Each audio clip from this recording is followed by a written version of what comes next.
काफ़ी ॾींहंनि खां मूं सोचियो पिए त कुझु मसइलनि ते तव्हां सां डिस्कस कजे, कुझु ॻाल्हियूं कजनि, ऐं उहे ख़ासि तौरु सिंध सां तालुक़ु रखंदड़ हुजनि। सिंध जे खोड़ इशूज़ ते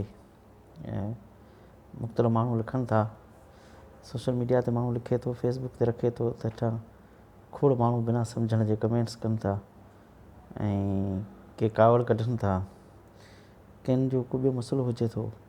नतीजतन उन जेका ॻाल्हि माण्हू फेसबुक ते रखे थो या ट्विटर ते लिखे थो, उनजी उहा रिज़ल्ट नथी मिले ऐं ॿिए बहस शुरू थी थो वञे। हेठां को न को कमेंट्स वारो उनजो रुख जेको आहे उहो तब्दील करे छॾे थो, त हाणे हिन ते डिस्कस हिन ॻाल्हि ते थिए, हिन ते न थिए, उन करे उहे शयूं रहिजियो वञनि। त मूं सोचियो त ज़बानी डिस्कस कजे, यानी गुफ़्तगू जे अंदाज़ में उहा ॻाल्हि रखिजे, वरी पोइ उहा फेसबुक ते बदिरां यूट्यूब ते रखी छॾिजे, हिकिड़ी रिकॉर्ड ते शइ हुजे।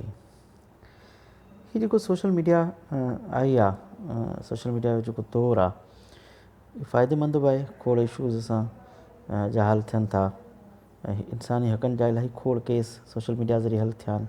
औरतुनि ते तशदुद जा वाक़िया रुकिजी वञनि था, या उन्हनि जे सां इंसाफ़ थिए थो, उन जे हवाले सां मीडिया ते अचे थो, पुलिस अदलिया मीडिया एक्शन में अचे थी, ऐं ख़बरूं मंज़र ते अचनि थियूं, ऐं थोरो थोरो कुझु न कुझु तदारक थिए थो, को न कुझु इंसाफ़ थिए थो। ॿिया इशूज़ इलाही क़ौमी इशूज़ बि सोशल मीडिया ज़रिए हल थियनि था। मिसाल बेटनि जो इशू हो, सभ खां पहिरीं प्रिंट मीडिया ते बि आयो, इलेक्ट्रॉनिक मीडिया ते आयो, पर सोशल मीडिया उनखे इलाही अॻिते पहुचायो ऐं हिकिड़ो अहिड़ो माहौल क्रिएट थियो जो पाकिस्तान पीपल्स पार्टी जे चेयरमैन बिलावल भुट्टो खे बयानु जारी करिणो पियो। बहरिया टाउन वारे एहतजाज में जेके माण्हू गॾु थिया, उन अक्सरत माण्हुनि जी सोशल मीडिया ते हलियल जेका मुहिम हुई उन करे थिया, ऐं उन सोशल मीडिया ते जेके माण्हू गॾु थिया, उन्हनि उनजो भरपूर सुठो ऐं पॉज़िटिव इस्तेमालु कयो।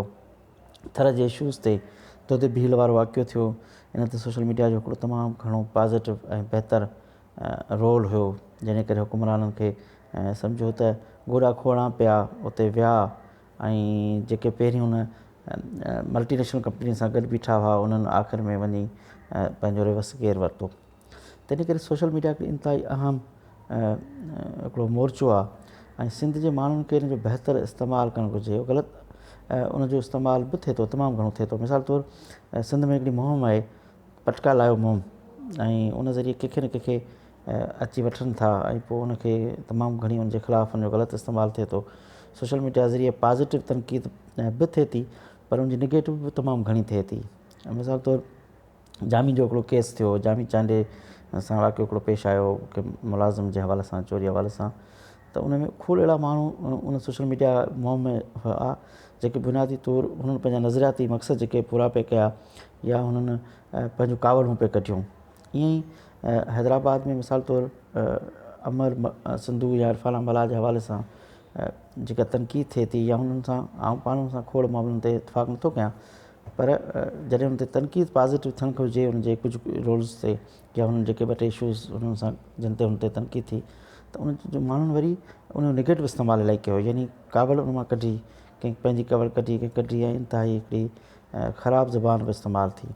तंहिंजे करे पॉज़िटिव जेका आहे उहा सोशल मीडिया जो इस्तेमालु सिंध लाइ तमामु घणो ज़रूरी आहे। सिंध जा संजाबंद जीअं निकाद नथा अचनि अॻियां, मिसाल सोशल मीडिया ते जे मामले में, जीअं अॻूणे दौर में अदब में, शाइरी में, कहाणी में, या ख़ुदि सिंधी मीडिया जो किरदारु, सिंधी प्रिंट मीडिया जो किरदारु, या पोइ इलेक्ट्रॉनिक मीडिया जो किरदारु, या सिंधी मौसीक़ी, सुठी शाइरी थिए थी नथी थिए, सुठे फ़नकार ॻाइनि था या नथा ॻाइनि, धुनूं सुठियूं आहिनि या न आहिनि, कहाणी जेका लिखी पई वञे उहा केतिरी मयारी आहे। हीअ अदब दोस्त, इल्मु दोस्त, अदब जेको आहे उहो सिंध दोस्त आहे, पोरियत दोस्त आहे या न आहे, हुन ते किताब लिखिया विया, हुन ते कया हुआ।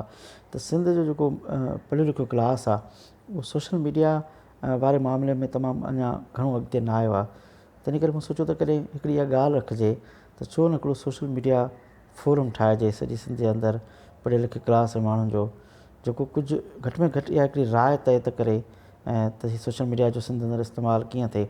उहो बेलगाम घोड़ो हुजणु घुरिजे, या हुनजो हिकिड़ो पॉज़िटिव इस्तेमालु हुजे, ऐं उन ते का चेक एंड बैलेंस हुजे। अगरि को माण्हू उन जो ग़लति इस्तेमालु करे थो सोशल मीडिया जो, त उन ते उन प्लेटफॉर्म तां, उन फोरम तां उन ते तनक़ीद करे सघिजे, उन ते ॿ टे लफ़्ज़ ॻाल्हाए सघिजनि या उन जे लाइ हिकिड़ो लीको कढी सघिजे। ताज़ो हैदराबाद में कुझु दोस्तनि जो डिस्कस थियो आहे, मिसाल दस्तगीर भट्टी जो कुझु पोस्टूं आयूं जिन ते कुझु सहाफ़ी दोस्तनि एतिराज़ कया आहिनि। त हाणे किथे न किथे को गॾियल प्लेटफॉर्म हुजणु घुरिजे। ऐं मुंहिंजी इहा हिकिड़ी तजवीज़ आहे, मूं काफ़ी ॾींहंनि खां सोचियो पिए त इहा हिकिड़ी ॻाल्हि तव्हां सां शेयर कजे ऐं यकीननि तव्हां हिन ते ग़ौर कंदो त सिंध सतह ते हिकिड़ो चेक एंड बैलेंस लाइ, जीअं अॻु में हुयो अदबी फोरम हुया, इदारा हुया जेके लिखंदा हुआ, जेके नज़रसानी कंदा हुआ शयुनि ते, त हिन क़िस्म जो हिकिड़ो फोरम जेको आहे हुनजी तमामु घणी ज़रूरत आहे। ऐं सम्झां थो त मुंहिंजी ॿियो जॾहिं ॿीहर तव्हां सां गॾु यूट्यूब चैनल ज़रिए मुखातिबु हूंदुसि त का रिज़ल्ट ज़रूरु हूंदी। वॾी महिरबानी। हिन मुंहिंजे हिन नंढड़े यूट्यूब चैनल तव्हां सां कॾहिं कॾहिं हिन क़िस्म जूं नंढियूं कचहरियूं कंदो रहंदुसि। पंहिंजो ख़्यालु रखिजो। शाद हुजो, आबाद हुजो।